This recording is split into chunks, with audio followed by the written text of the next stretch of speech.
que le chef de gouvernement au Parlement s'appropriait le système de santé comme si avant 2021, il y avait rien. Il y a eu du travail avant, de ministres qui ont du travail avec des tout petits budgets.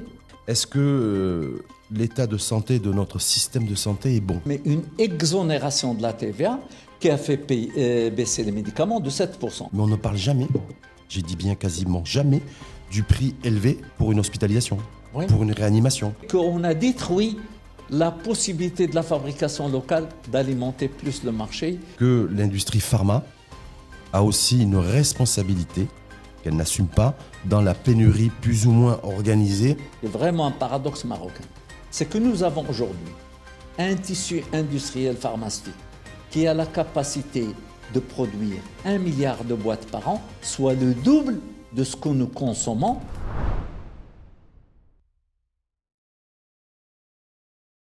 Bienvenue à Amjed Belaïch. Toujours un plaisir de vous recevoir dans notre émission de débat 7e Sens, format dédié à donner du sens au sens. Amjed Belaïch, je rappelle que vous êtes analyste en marché pharmaceutique et expert en économie des produits de santé. Un débat aujourd'hui orienté essentiellement écosystème santé à la lumière de l'intervention du chef de gouvernement. C'était ce lundi au Parlement. Est-ce que l'état de santé de notre système de santé est bon, Amjed Belaïch? Parce que à la lumière... Oui. Tout d'abord, je vous remercie pour l'invitation. Disons que notre système de santé est en constante évolution, c'est indéniable. Qu'il y a une accélération de cette évolution sur les dernières années, c'est indéniable. Quant au discours du chef de gouvernement, il y a 1 ou 2 points sur lesquels on doit revenir. Premièrement, de rappeler que ce système de santé n'est pas créé à partir du néant et d'un Big Bang sur les dernières années, mais quand même, c'est un système qui s'est construit sur des décennies par plusieurs gouvernements, plusieurs ministres, plusieurs ministères, et que aujourd'hui, c'est pas un système de santé qui appartient ni à un gouvernement, ni à une majorité, ni à un parti. Mais c'est un projet royal, il faut le rappeler, puisqu'elle était...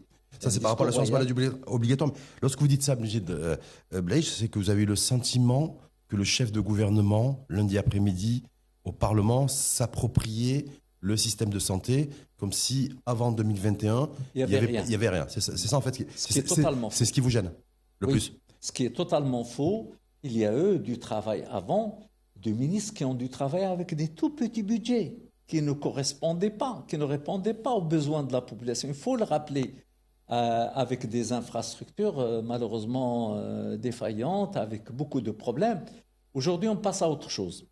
Le discours royal représente une rupture totale, en ce sens qu'on va passer de 11 millions de Marocains seulement qui bénéficient de l'assurance maladie à la totalité de la population. C'est-à-dire quasiment 37. C'est pratiquement multiplié par 3,3 fois les besoins qu'il va falloir satisfaire, ce qui implique des financements énormes, ce qui implique... Sur lesquels on va revenir, Belaïch, mais lorsque le chef de gouvernement, lundi, une fois de plus, au Parlement et devant le parlementaire, dit effectivement, vous avez parlé de la dimension budgétaire du ministère de la Santé, il s'est félicité, lui, d'avoir été celui qui a permis au budget du ministère de la Santé de connaître une augmentation et de passer de 20 à 32 milliards de dirhams.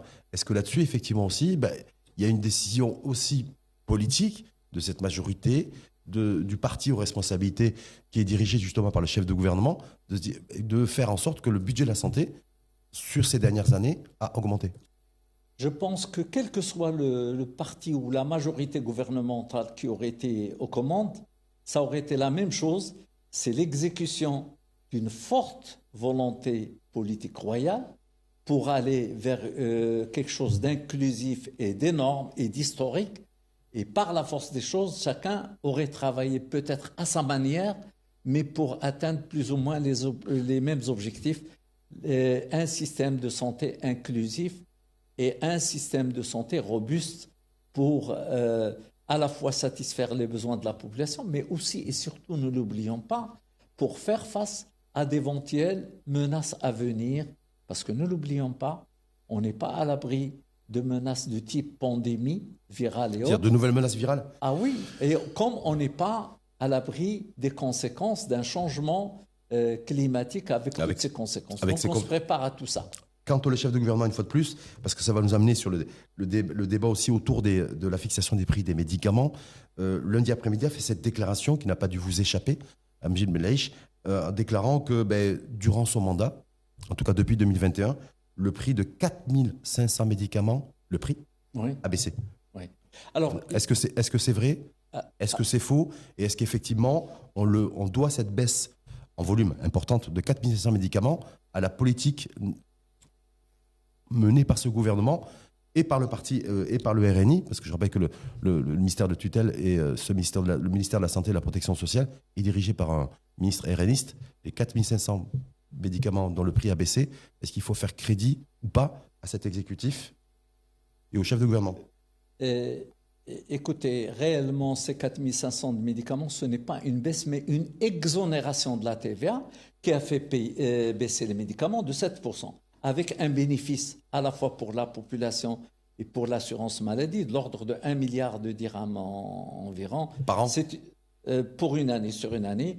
C'est une décision qui était très attendue depuis des décennies.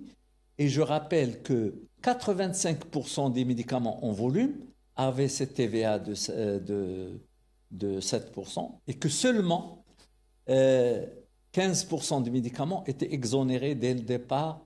Mais même cette exonération de TVA, elle est venue progressivement. Avant 2014, seulement les médicaments de diabète cardiovasculaire, asthme, cancer, hépatite avaient été exonérés. 2014, l'exonération des vaccins. 2018, l'exonération des produits de fertilité et des antibiotiques injectables dans la méningite. 2019, exonération de tous les médicaments de la 4e tranche, les médicaments qui coûtent plus de 10 000 dirhams. Mais on est resté sur ces 85% de 7%. Aujourd'hui, c'est une décision qui est très attendue, qui est intéressante. D'ailleurs, il n'y avait pas lieu d'avoir une TVA sur le malheur et sur que représente la maladie et le besoin en médicaments. C'est une bonne chose. Mais toutefois, il faut rappeler que les baisses n'ont pas arrêté depuis 2014. Il y a eu pratiquement plus de 60 bulletins officiels qui sont sortis progressivement sur plusieurs années avec des baisses de prix de médicaments. Donc c'est les centaines de médicaments dont le prix a baissé. Absolument. Certains considéraient aussi qu'il y avait des prix abusifs.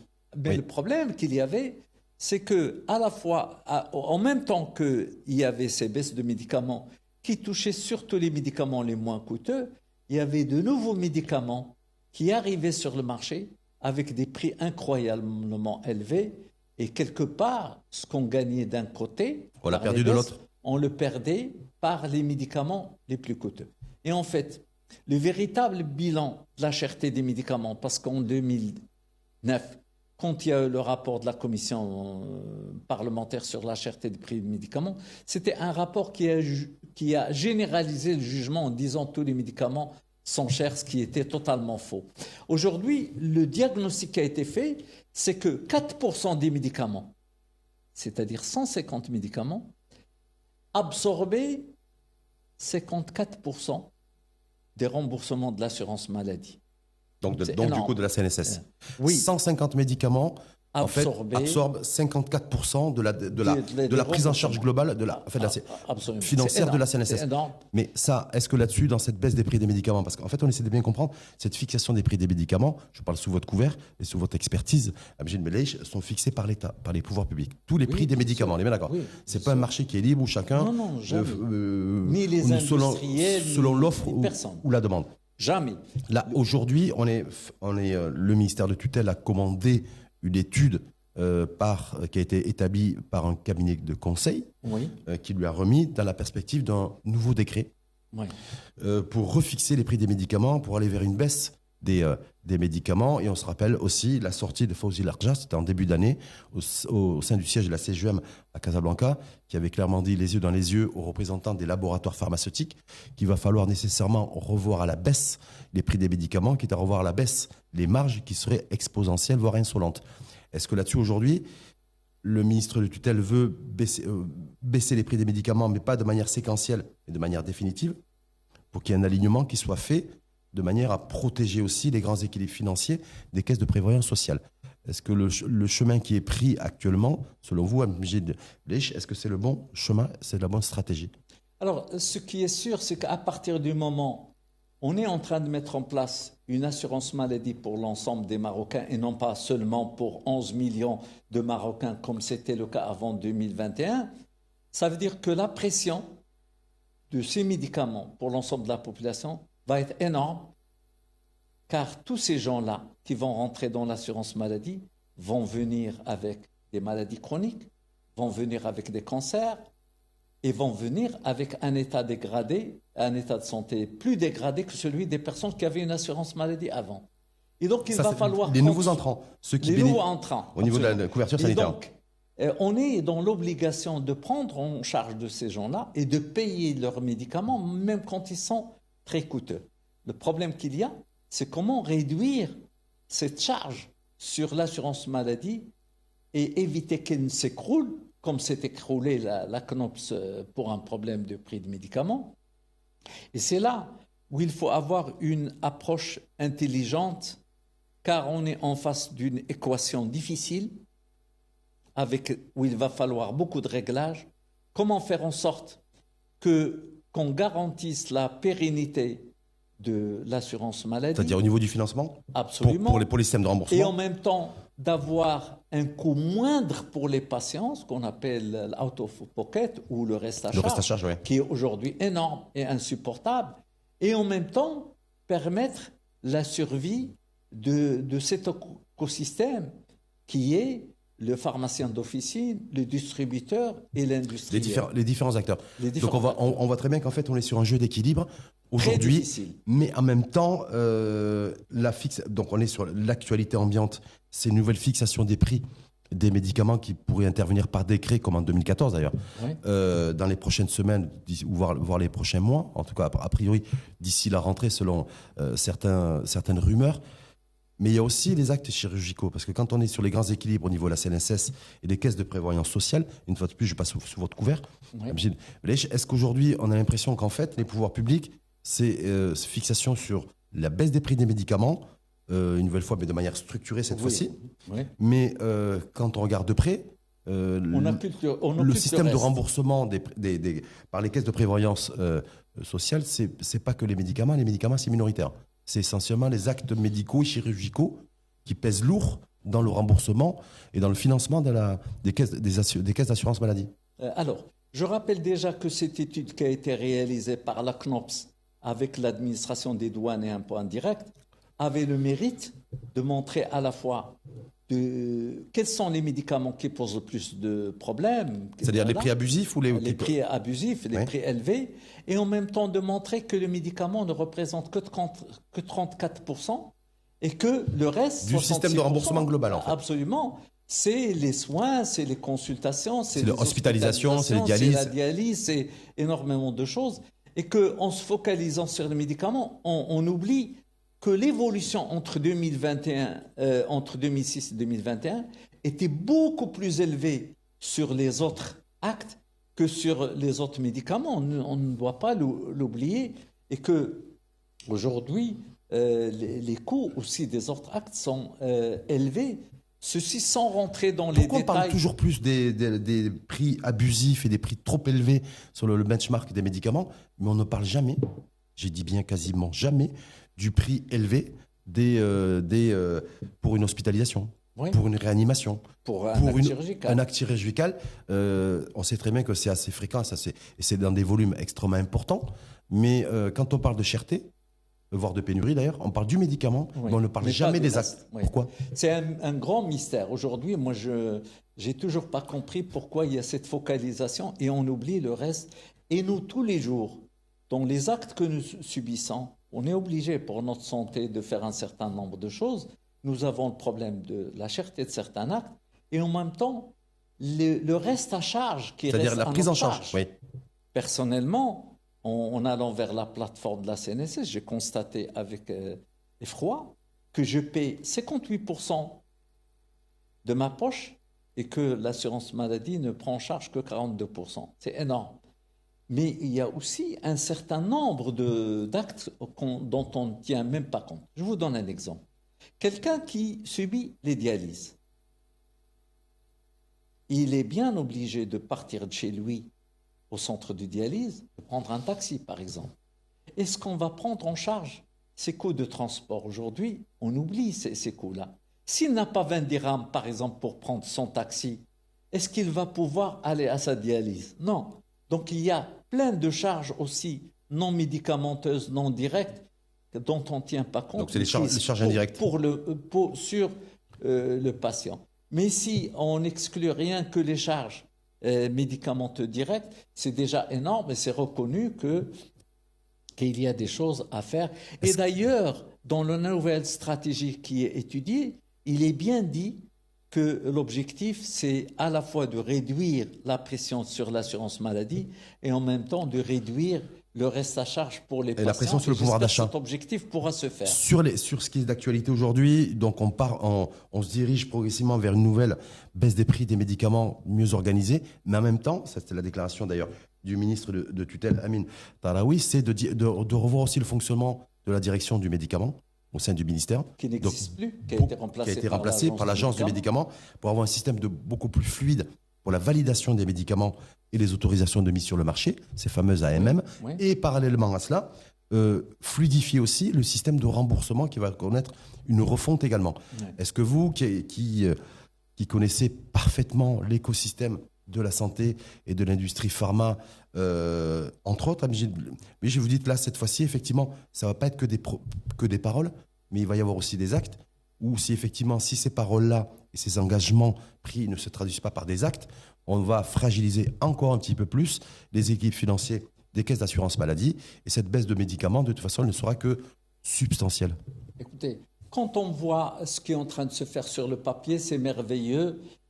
Et j'ai bien peur que, comme dans d'autres situations que nous avons vécues, il y avait des choses qui étaient extraordinaires sur le papier, mais quand il s'agit de passer à l'exécution, malheureusement, on n'a pas vu grand-chose. J'espère que ce ne sera pas le cas pour le système de santé, parce que sinon, c'est l'écroulement et un écroulement que... C'est-à-dire trouver la bonne articulation entre la disponibilité du médicament, sa validation pour éviter ces pénuries structurelles que nous connaissons depuis quelques années, et deux, avoir des systèmes de remboursement. Est-ce que l'enjeu, c'est d'avoir un système de remboursement plus rapide ou avoir un système de remboursement qui soit meilleur? Parce que ce n'est pas du tout la même chose. Oui. Alors, pour revenir aux pénuries, nous avons subi, malheureusement, sur ces dernières années, surtout après le Covid, des pénuries importantes. Et ces pénuries, en fait, il y a deux déterminants. Un déterminant interne au Maroc et un déterminant lié au contexte international. Après le Covid, il y a eu des fermetures de centres de production. Il y a une des tensions désorganisation sur les matières premières. Avec flambée des matières premières, il y a les coûts logistiques qui ont augmenté. Les chaînes d'approvisionnement aussi qui ont été dérégulées. Guerre russo-ukrainienne, ce qui se passe dans la mer Rouge, etc. Et tout ça fait que le coût a augmenté. Pendant ce temps, nous, on a continué de baisser le prix des médicaments. Or, la logique veut qu'on doit indexer le prix sur les prix des intrants, pour laisser une marge raisonnable. Indexer le prix des médicaments sur le prix des intrants. Absolument. Intrants et coûts. Pourquoi? Parce que à ce moment-là, si les prix baissent, on va baisser. Si les prix des intrants augmentent, on va augmenter. L'essentiel, c'est que la disponibilité du médicament sur le marché, elle est encore plus importante que le coût de ce médicament. Et là, il y a des choses sur lesquelles il y a des pays qui... Oui. Mais voilà, ça c'est important, mais effectivement, on est sur la cherté des prix des médicaments, avec une nouvelle tarification, une révision de la TNR sur les médicaments, 10 ans après. Mais simplement de se dire aujourd'hui, les yeux dans les yeux, on se rend compte aussi que les baisses de médicaments qui ont commencé à être effectives depuis 2014, donc il y a un décret qui a été pris dans ce sens, ça a coïncidé aussi avec la montée en charge de la pénurie de médicaments dans les pharmacies. Certains considèrent, mauvaise langue ou pas, je n'en sais rien, que l'industrie pharma a aussi une responsabilité qu'elle n'assume pas dans la pénurie plus ou moins organisée de certains médicaments, et d'ailleurs qui fait qu'aujourd'hui, il y a des patients qui se rendent dans des pharmacies où il n'y a pas des médicaments disponibles. Est-ce que vous donnez du crédit à cette thèse aussi que certains industriels organisent des pénuries de médicaments dans les pharmacies? Écoutez, la responsabilité est largement partagée, mais il faut avouer que s'il y a eu quelques cas de pénurie, non, c'est voire même de disparition, c'est des dizaines de médicaments aujourd'hui oui. Oui, les cas existent, nous n'allons pas le nier. Mais la responsabilité, par contre, les cas existent, ok, de médicaments aujourd'hui qu'on ne retrouve plus dans les pharmacies. Le ministère de tutelle, quand même, il est là. Il y a bien un observatoire des médicaments qui doit s'occuper de la disponibilité des médicaments, etc. Mais le problème, il est beaucoup plus complexe. Quand on oblige un laboratoire à produire à perte ou à importer à perte un médicament, nous avons vu le cas d'un laboratoire qui a dû renoncer à produire un médicament après 6 millions de dirhams de pertes sur un produit comme l'adrénaline, et donc qui était un produit vital. Oui, le ministère de tutelle, l'administration de tutelle a une large responsabilité. Les baisses malheureusement, qui ont porté sur des produits qui étaient déjà à bas prix, ne pouvaient que conduire qu'à leur disparition. Mais est-ce qu'il y a aussi, vous dites, le premier responsable, c'est les pouvoirs publics, qui doivent veiller effectivement à la disponibilité du médicament dans les 13-14 000 officines du pays. Oui. Ok, d'accord. Mais est-ce qu'aussi, on peut imaginer que certains industriels, je n'ai pas dit tous les industriels de l'industrie pharma, certains industriels qui jusqu'à présent avaient des marges extrêmement confortables, un marché qui était extrêmement dynamique pour toutes ces industries-là, dès qu'il a commencé à avoir eu les baisses des prix des médicaments, ils ont revu la voilure, ils l'ont réduite, voilà. Et ce qui fait qu'en fait aussi, ils ont aussi une co-responsabilité, dans leur cherté, et deux, surtout la pénurie. Oui, les cas existent, ils ne sont pas rares, mais comme je vous ai dit, le plus gros responsable reste que faisait cette direction de médicaments de la pharmacie quand on a laissé abandonner. Vous savez, avant, quand on voulait retirer un médicament, on était obligé de demander une autorisation à la direction de médicaments de la pharmacie, et que si vous n'êtes pas autorisé à le retirer, vous ne pouvez pas le faire. Mais après, ceci a disparu. Il suffisait de... Aujourd'hui, c'est plus qu'à celui qui veut retirer un produit, un médicament dans une pharmacie, en rupture, il le fait facilement. Et après, on en parle, on l'oublie. Et après, les gens cherchent. Et après, ils ont recours à un médicament qui va coûter plus cher. Oui, les cas existent. Mais le problème, il est beaucoup plus complexe. Je rappelle quand même un contexte international où des pays qui avaient des systèmes de santé très puissants, comme les pays européens, aujourd'hui, la France souffre avec la disponibilité des produits aussi simples que l'amoxicilline, le paracétamol, le problème ne se pose pas chez nous. Pas pour les mêmes raisons. C'est la France, effectivement. Parce qu'eux n'avaient pas une industrie du tout. Ils ont délocalisé toute la dimension industrielle. Ils ont payé le prix. Ils ont payé le prix. Quand ils ont payé le prix, d'ailleurs, ils veulent rapatrier aujourd'hui une partie de l'activité industrielle pour produire localement.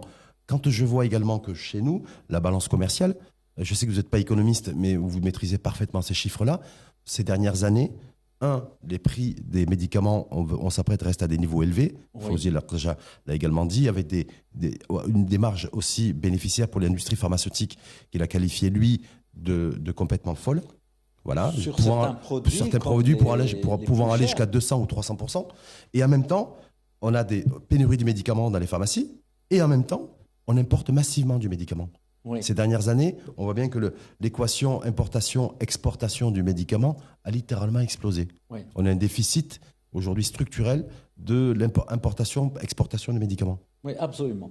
Le constat, et là je me réfère aux chiffres de l'Office d'échange qui concerne le chapitre 30, qui est celui des produits pharmaceutiques, le constat est que nous avons une augmentation structurelle des importations qui aboutit, vu que les exportations ne vont pas avec le même rythme, avec un effondrement de notre balance commerciale pharmaceutique et des déficits qui augmente structurellement d'une année à une année. Nous avons un record en 2021, mais il était lié à l'importation pour 6 milliards de dirhams de vaccins. Au moins là, c'était justifié. Mais en dehors de ce chapitre-là, nous avons non pas une augmentation conjoncturelle, mais une augmentation structurelle qui d'ailleurs va plus loin que 2014 et qui s'est aggravée sur ces dernières années. Aujourd'hui, on est à 9 milliards de déficit de la balance commerciale. Sur le médicament. Sur le médicament, des importations de 10 milliards 6 et des exportations de seulement 1 milliard 6. 27% de croissance cumulée sur la période sur 2 ans, sur la période 2022-2024. C'est très grave. Déficit structurel, en tout cas, on le voit ces dernières années sur la balance commerciale au niveau du médicament. Alors les raisons. Mais non, les raisons. Pourquoi ? Les raisons. Donc, déjà, on se rend compte aussi que, contrairement à ce qu'on nous dit, c'est que l'industrie pharmaceutique chez nous ne produit pas plus de médicaments qu'elle n'a produisé il y a 20 ans ou 30 ans. C'est même l'inverse. Ça, d'une part. Mais, Amjad Belaïch, se dire aujourd'hui, si on contextualise, si on va vers une nouvelle baisse des prix des médicaments, ce que souhaite le ministre du Budget, ce que souhaite mettre en place le gouvernement et le ministre de la Santé, est-ce qu'il n'y a pas le risque d'aggraver ce déficit structurel et de se retrouver avec des importations encore plus massives de médicaments? D'ailleurs, je ne sais pas si c'est des médicaments princeps ou génériques que nous importons le plus, mais est-ce qu'il n'y a pas un risque d'aggravation de la situation? Alors, tout d'abord, je dois rappeler un paradoxe, c'est vraiment un paradoxe marocain. C'est que nous avons aujourd'hui un tissu industriel pharmaceutique qui a la capacité de produire 1 milliard de boîtes par an, soit le double de ce que nous consommons. Et en même temps, nous voyons que la part de la fabrication locale dans la consommation, elle est en train de chuter. Ouais. Au début des années 80, elle était de 85% et seulement 15% d'importés.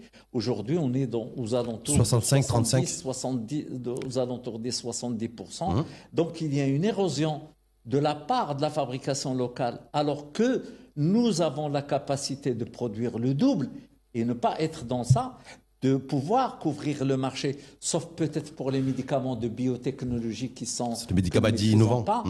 Mais quand même de pouvoir satisfaire l'essentiel des besoins de marché et même d'exporter vers l'Afrique. Dernière petite question, Amjad Belaïch, est-ce qu'on baisse les prix des médicaments de manière intelligible et sur la durée en exonérant la TVA, ce qui a été fait il y a 2 ans, en décidant effectivement de revoir ce qu'a proposé de faire Fawzi Largent entre ce qu'on importe au niveau des douanes, déclaration DGI, des laboratoires pharmaceutiques, et de demander à l'industrie pharmaceutique de réduire sa marge, ou alors de demander à l'industrie pharmaceutique de produire beaucoup plus de médicaments, et de manière à faire chuter le prix.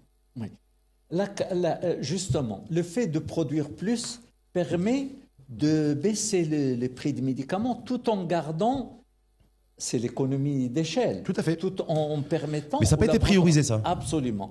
Or, ces laboratoires ont la capacité de produire beaucoup plus, sans parler de la possibilité de travailler sur 3 x 8 et donc de produire beaucoup plus. Mais le problème, c'est que il y avait un problème si vous voulez, un paradoxe entre la politique du ministère de l'Industrie qui a quand même mis en place depuis 2012 des contrats-programmes, des plans d'accélération industrielle pour transformer les importations en fabrication locale, et entre le ministère de la Santé à travers la direction du médicament de la qui lui n'a pas suivi, qui lui a continué de donner des autorisations de mise sur le marché à l'importation et non pas à la fabrication locale pour des médicaments qui étaient parfaitement fabricables au Maroc. Et c'est ça la difficulté. C'est ça ce qui a fait qu'on a détruit la possibilité de la fabrication locale d'alimenter plus le marché et le recours comme solution de facilité à des importations. C'est ce qui explique peut-être tout le yo-yo qui se fait au niveau de la fixation des prix des médicaments. Absolument. Et ne l'oublions pas, oui. Il y a un phénomène que nous ne devons pas oublier. La population mondiale connaît un vieillissement. Qui dit vieillissement dit augmentation des prévalences des maladies chroniques et donc les besoins de plus en plus importants en médicaments. C'est des choses que nous devons aussi intégrer. Surtout que nous aussi, le vieillissement aussi subit le vieillissement. Il est programmé chez nous. Et donc d'aller vers les cancers et les maladies chroniques et donc vers des coûts de plus en plus importants. Tout ça, si on fait pas en sorte qu'on optimise le financement de la santé à travers l'utilisation des médicaments génériques biosimilaires qui coûtent beaucoup moins cher et qui permettent de réaliser des économies importantes de l'ordre de 4,5 milliards par an à travers ces génériques. Sauf que la politique du générique, effectivement, que l'État souhaite encourager, en tout cas Fawzi Larja s'est exprimé aussi là-dessus. Il a du retard. On a du retard, sauf qu'on trouve des médicaments génériques dans les pharmacies de notre pays avec des taux de marge de 30 ou 40%. Je rappelle que dans les pays européens, mais les pays où du benchmark, qui ont été choisis pour benchmarker les prix des médicaments, on a des marges autour de 10, 12, 13%. Chez nous, les génériques, c'est entre 30 et 40%. Amjid Bleish. Donc là, c'est aussi une aberration et qui est marocaine aussi là-dessus. Alors, il y a effectivement quelques génériques qui ont des prix très élevés. Mais c'est des exceptions par rapport à l'ensemble. Globalement, les médicaments génériques coûtent beaucoup moins cher que les médicaments princeps. Globalement, les médicaments génériques permettent de réaliser des bénéfices pour le patient et pour les caisses de prévention. Hein. Mais les exceptions existent et il faut les corriger. Il faut être intransigeant et corriger ce qu'il y a à corriger. Mais de là à dire que les génériques sont dans une situation, non, ils sont... Le problème aujourd'hui, c'est que nous sommes aujourd'hui à peine à 58% en volume et aux alentours de 50% en volume seulement, alors qu'on est censé être aux alentours de 70%, de 80% dans les pays développés. On en est encore de production de médicaments. Si on arrive à cet objectif-là, nous pouvons réduire la pression sur notre système de maladie, mais aussi sur ce patient. Il y a des choses encore sur lesquelles il va falloir encore travailler. Pour revenir au cabinet qui est en train d'élaborer... Qui a remis ses travaux. Dans la perspective d'une nouvelle révision. Oui. Il n'y a pas de travail définitif. Je dois rappeler que faire appel à des cabinets d'études, oui, c'est une très bonne chose. Mais en général, c'est des cabinets qui sont un petit peu loin du système de santé, qui ne connaissent pas. Et que le recours à ces cabinets ne doit pas exclure une consultation avec les différents partenaires le ministre de la Santé pour arriver à quelque chose de parfait. Si on ne le fait pas, on ne va pas faire quelque chose de parfait. Et parce que quand même, le ministre de la Santé a communiqué là-dessus. Le ministre de la Santé a communiqué là-dessus en disant que tous les corps représentatifs étaient représentés dans cette démarche globale de révision, de nouvelle révision des prix des médicaments. Il n'y a que les pharmaciens qui disent mais nous on n'a pas été consultés. Oui. Vous confirmez? Les pharmaciens n'ont pas été confirmés? N'ont pas été consultés, pardon? N'ont pas été suffisamment consultés. Malheureusement, aujourd'hui, nous voyons qu'ils sont en train de protester, qu'ils menacent de faire grève d'ailleurs. Mais vous savez, ce système, moi, quand je l'ai examiné, c'est vrai qu'il y a énormément de nouveautés qui sont là. Par exemple, l'histoire du prix facial et du prix négocié, remisé et non divulgué. C'est une pratique qui est déjà en cours en Europe, beaucoup de pays. Parce que quand vous demandez à une multinationale de baisser le prix de médicaments extrêmement coûteux, il va vous dire non, je ne peux pas le faire parce que si je baisse chez vous, d'autres pays vont benchmarker le prix chez vous, ils vont baisser chez eux. Or, je fais de gros chiffres d'affaires chez eux. Donc, je n'accepte pas. Mais quand vous lui dites, écoutez, monsieur, nous, on va garder un prix facial, un prix officiel, un prix apparent qui ne va pas bouger. Par contre, à la fin de l'année, quand vous aurez vendu à votre médicament au prix facial, à la fin de l'année, vous devez me restituer la moitié de la remise qui est de 50%, la moitié du prix du chiffre d'affaires que vous avez réalisé sur mai, vous devez le restituer au système de santé. Ça permet de diminuer la pression sur le système de santé. Sauf qu'il y a un problème.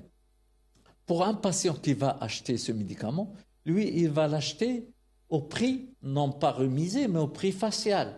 Donc le problématique restera posé pour le patient.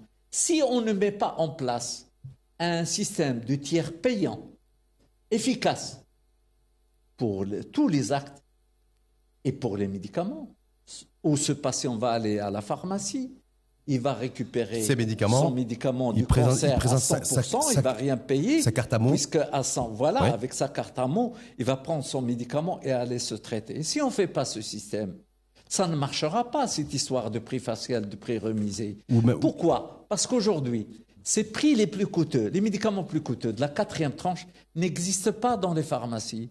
Et pourquoi ils n'existent pas à la pharmacie? Parce qu'il faut être fou pour faire venir des produits qui coûtent des dizaines de milliers de dirhams avec une marge de 400 dirhams, une marge fixe qui fait que ce pharmacien ne va pas être, si vous voulez, rémunéré à la mesure du risque qu'il a pris. C'est la ligne de défense d'ailleurs des pharmaciens, absolument. Ce qui a été rendu. Donc, il y a beaucoup de choses à faire. Il y a beaucoup de choses à faire. Il y a encore beaucoup de choses que nous allons aussi nous attacher à suivre ici même à l'ODJ Média. Merci infiniment à vous, Amjid Belaiche, pour ce nouvel éclairage sur l'état de santé de notre système de santé. Donc vous considérez qu'effectivement, il y a beaucoup de choses, il y a des choses on est sur une dynamique évolutive, absolument. Mais en même temps, il y a beaucoup de chantiers, dont celui de pouvoir aussi doter et permettre de doter 36, 37 millions de Marocains d'une couverture santé qui soit digne de ce nom, qui se veut respectable, et en même temps préserver les grands équilibres financiers de la caisse d'assurance maladie, qui est aujourd'hui avec la fusion CNSS CNOPS, qui est un solde positif, mais si on continue à ce rythme-là, il se pourrait effectivement que la situation financière de la CNSS beaucoup plus grave, et c'est elle qui connaîtra des déficits, à l'instar du déficit de la balance commerciale du médicament. Merci à vous. C'est moi qui vous remercie pour et à très bientôt. 7e Sens, à suivre sur la chaîne l'ODJ TV et à réécouter sur R212, la web radio des Marocains du monde.